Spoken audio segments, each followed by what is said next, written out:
Do you spend your time with your most expensive customers or with the customers that you can get the most frequently that are easiest to serve? When you get the most money from. The one you get the most money from. That's the problem we have with this. The providers are doing what they're supposed to be doing. They're bringing jobs in, they're hiring folks, and they're trying to make sure they can stay in business from day to day, year to year.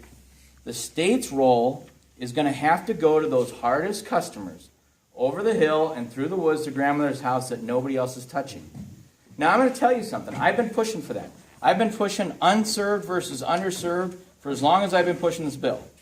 And I've had folks that have said to me, Ron, but if we spend $12,000 on that house and we could do it cheaper in this city, why aren't we doing it there? I'm saying because you're never going to get to this one.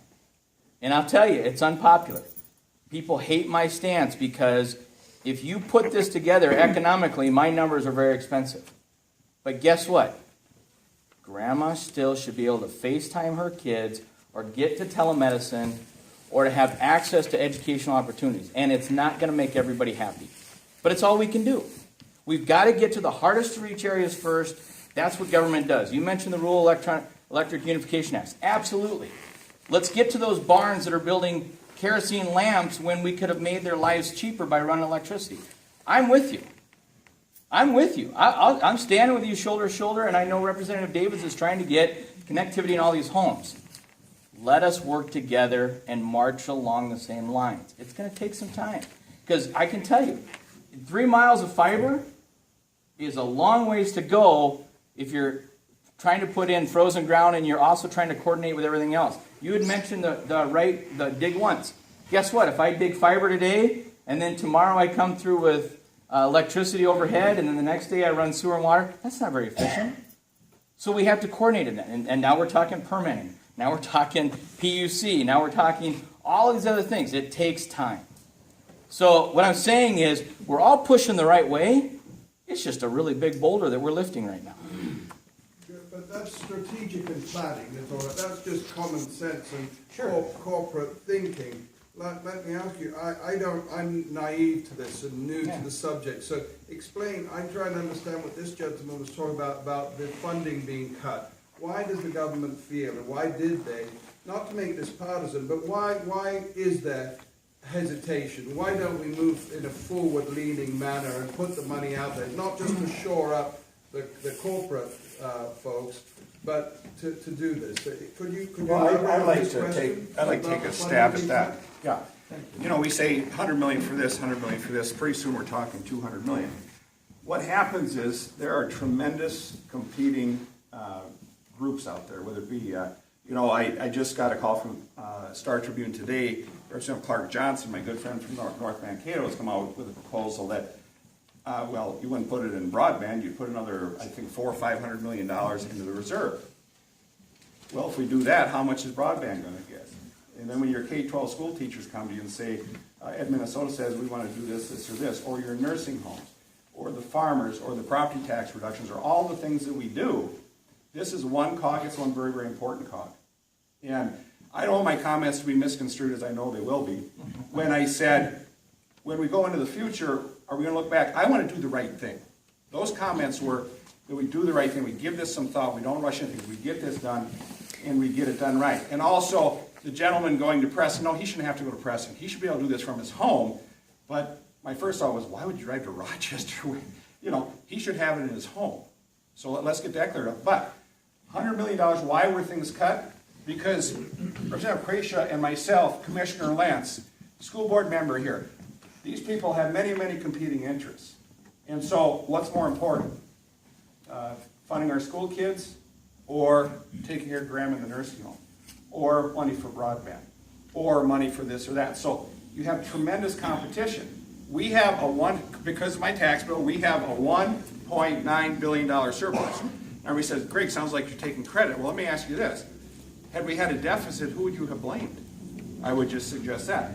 But we have $1.9 billion, third of it automatically from the November forecast goes into reserve.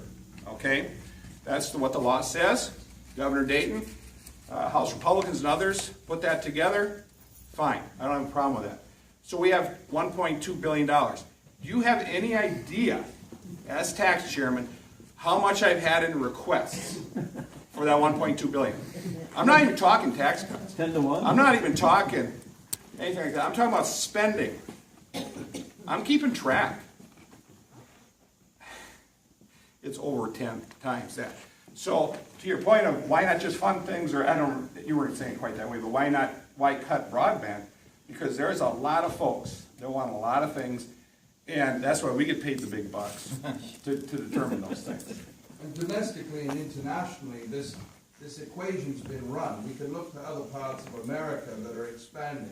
We can begin to analyze not just Minnesota, but elsewhere in the U.S. and internationally, where they have the same issue. But this is not a new issue. No, and I was going to say, in some of the most poverty-stricken parts of Africa, they're doing this through wireless. Central America, I go down to Guatemala, I do lots of work down there with the refugees, or not the refugees, with many of the people that are moving through and coming up here. They're doing it through wireless. Okay, that's how the third world countries are building out. The reason we're on an infrastructure is because we have an existing infrastructure, we're building on it. They have nothing. So they're able to start with wireless technology. So remember that the problem's not going to be solved by taking one approach, it's going to be opening up to all of them. We keep getting caught in this dollar figure. I'm going to tell you right now, we have to just think that through. It's a political number, but the reality is the Office of Broadband has already said, at this point, unless they get more money and more resources, they can't handle more than 30 million grants. Because think about that. 2 years ago, they funded a grant project. They funded a round of grant funding. They still have to administer all those because a year later was when the first shovel went in the ground. Now we have some more grant projects. And by the way, we put $10 million in half of the biennium. We'll be on our way to doing some more. There was 20 in the first one. So it's coming. But if you get too far ahead of the Office of Broadband, they're not going to be able to administer these grants. So what would you rather have? Your application that's approved sitting on the desk that the government can't get to, and they just keep saying, I'm sorry, I can't get to this, or we work through as the need comes through. That's a more efficient way. Otherwise, you're going to see an Office of Broadband that's going to grow to 10 people, and then I'm going to hear, I guarantee it, oh, there you go, growing government again. We don't need that. This is a finite problem. Once we build the network out, we're ready to move on. Let's not make it a permanent problem. Is there anyone that has a question that hasn't asked? Way in the back.